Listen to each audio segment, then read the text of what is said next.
And Marie Torrey, member of our own AM New York family, our investigative reporter, has come back with a rare and exclusive interview with the Archbishop Fulton J. Sheen, one of the great legends. Even in our lifetime, he's become yes. And you know, it's difficult, Clay, to imagine a religious figure such as Archbishop Sheen in doing a weekly television series in prime time opposite a popular comedian and holding his own. But Bishop Sheen did it in the 50s. And the program was called Life is Worth Living. Now, once again, Bishop Sheen. Our subject next week will be, do professional careers harden women?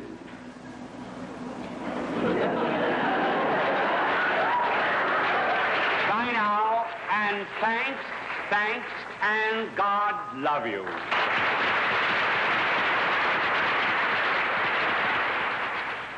It was amazing. He was on opposite Mr. Television, Milton Berle, on the Dumont Television Network. And there were quite a few who preferred him to Milton Berle. It was an amazing career. He's an amazing man, isn't he? Yes, he is. So many of the stories came back about him that I just loved. One was, for example, the number of converts he has made. There are quite a number of them. Claire Booth Luce, Henry Ford II, Fritz Chrysler, Louis Boudin's, who was editor of the Daily Worker. Is that right? Yeah. And someone said to him, well, you know, how do you do this? How does a priest do this? And he said, no priest converts. He said, the priest is merely the instrument that tills the soil of the soul, which is beautiful. He does have a way with words. Yeah, and then there was another one, too. When he got an award, someone said to him, well, you know, make a little speech, and he said, well, it's customary to thank your writers. He said, I'd like to thank my writers, Matthew, Mark, Luke, and John. Yes, yes. But anyway, at 84, Clay has not lost any of his magnetism, as you'll see with more of our interview. 84-year-old Archbishop Sheen in a rare interview. Somewhere in my research on you, I came across a quote from you from, 4 years ago, more than that, in which you said that you prayed that you dropped dead before you were 80 because you probably could not work at full schedule. Thank God your prayers were not answered. But now that you're 84, you're going to try for 90? No. No, please God, I don't want to live that long.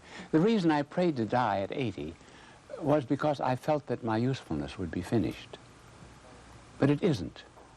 And so I'm happy to work, and I'm happy to go to heaven, and when I get there, I'll ask the good Lord to send me back after a few days of happiness there to come down to some more work here. What is it you're doing now? I'm writing my own autobiography. It is called Clay. That is to say, the clay refers to me. The treasure in clay is the vocation. Mm-hmm. Bishop Sheen, do you foresee in the distant future any change in the Church's stand, the Catholic Church's stand, and certain issues today which have been quite controversial? Certainly abortion has been. Do you foresee ever any change in that? No. Not at all? No, because we have no power over the divine law. Furthermore, suppose we did. Suppose John Paul II tomorrow said, all right, bring out your contraceptives. Pull out your scalpels. Unplug the children from their wombs. Marry as you please. Unmarry as you please. Fornicate as you please. What would be the difference between the church and the world? But meanwhile, Bishop Sheen, you do have many women who have had abortions, who go to church. Yes, there's no reason why they shouldn't go to church and pray the good Lord will forgive them. That's good. I'm glad they do. You mean better that if they're going to have an abortion that they still go to church than not at all. Yes, exactly. How do you see children and being able to teach human values to children? How do you teach them right from wrong when they see otherwise around them? First of all, children have within themselves a built-in comprehension of right and wrong.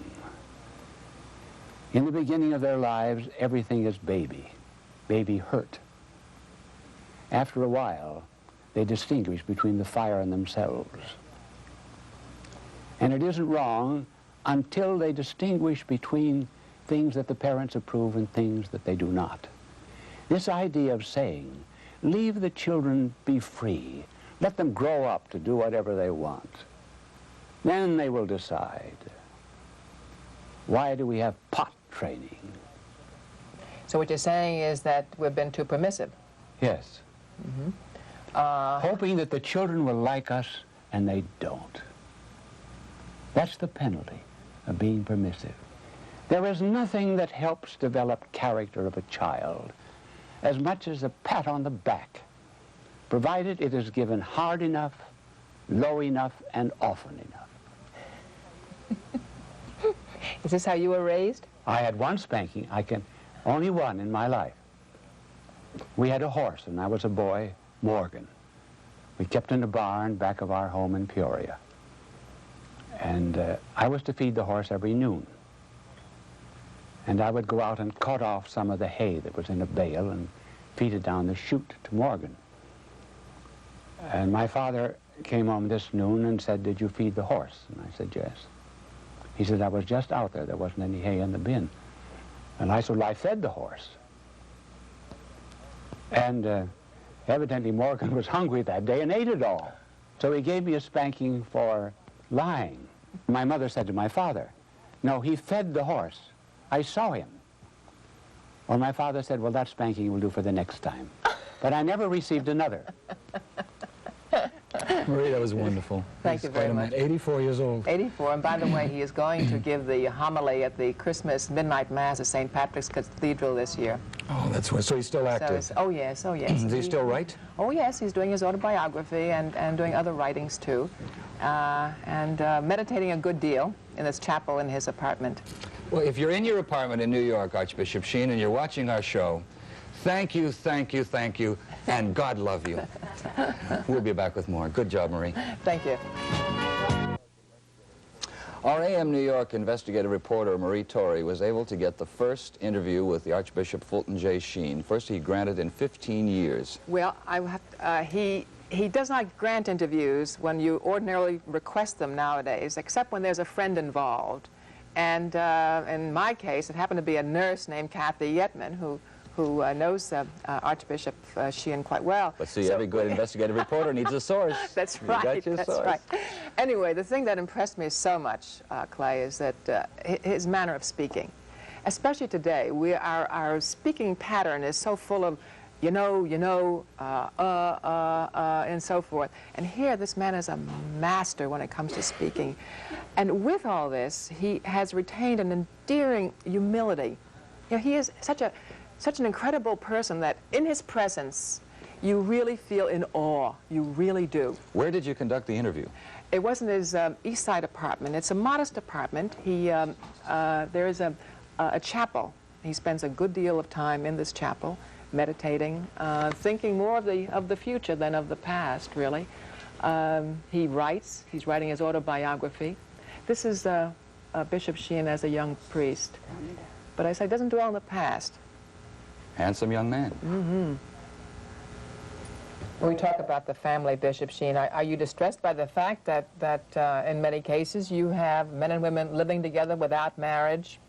Yes, and principally because it is the destruction of love. Unfortunately, in English, we have only one word for love. So we have to say, I love pickles, I love the New York Mets, I love God. The Greeks had 3 words for it. And 2 of them that were important were eros, which was friendship love, when Freud made the erotic, or sex. Then there's the agape, sacrificial love. Now when you're speaking of the family and these new customs that have sprung up, we have only eros, the erotic love. We have a love in which the ego projects itself into another and says, I love you, when all that is loved is the pleasure that is found in the other person. And this kind of love is the destruction of the family and the destruction of the human person. As a matter of fact, I believe one of the reasons why we have so much neurosis and psychosis is this tremendous affirmation of the self I got to do my thing. I have to have my pleasure. You bend yourself to my will. When real love does not mean to have and to own and to possess. It means to be had, to be owned, to be possessed. The ancients were right in giving Cupid an arrow, something that wounds, something that sacrifices self for another. Do these people ever show love, for their neighbor and for the downtrodden? No, it is generally for the satisfaction of self. So this kind of life is producing neurotics and psychotics in our civilization. You mean more so than ever? More so than ever, yes. People today are without goals and without purposes. That is one of the reasons why our civilization is erotic. We try to make the intensity of a sex experience atone for a want of a purpose in life. Just as when we're lost in an automobile, we drive faster. Take your average woman in mid-30s, say, who is a mother, a wife. She's bored, she's restless. You say that she is likely or would regard a sexual experience as something that might fulfill her? One, I would say nothing about that particular woman, but she has something that can give her a passion. That's the raising of children. Believe me, she's got some arrows that she has to shoot.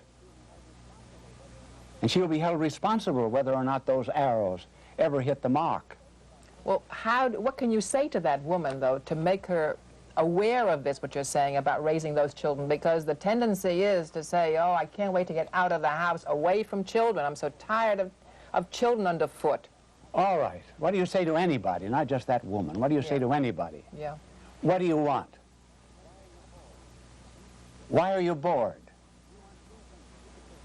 You want three things. If you could take your heart out as a kind of crucible and distill out of it its inmost cravings, what would they be?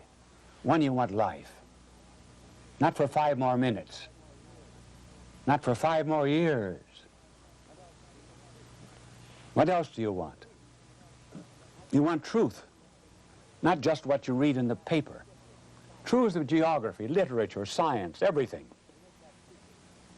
We hate to have secrets kept from us. Thirdly, what do you want? Love. And a love without satiety. A love without fed-upness. A love that is constant. That's what you want. Now, do you find them here? Do you find life here? No. Why? Because life is mingled with its shadow death. We get old. Truth, that's mingled with the shadow error. Love, that is mingled with the shadow hate and satiety. So here we are in this rat race. Something we want, something we can't find. What's the answer? Are we to say life is a mockery? Or are we to say, as we might in this room, what's the source of light? Not under the chair, there's light is mingled with shadow. Not behind the bookcases, there light is mingled with darkness. We would say as logical beings, well, source of light, I have to go out to something that's pure light. So, if you want a life, and a truth and a love, a life that is not mingled with the shadow death, and a truth that is not mingled with the shadow error, and a love that is not mingled with the shadow hate, you want pure life, pure truth, pure love. That's what you want. That's only a definition of God. And when you want that, you have everything, and then everything fits in place.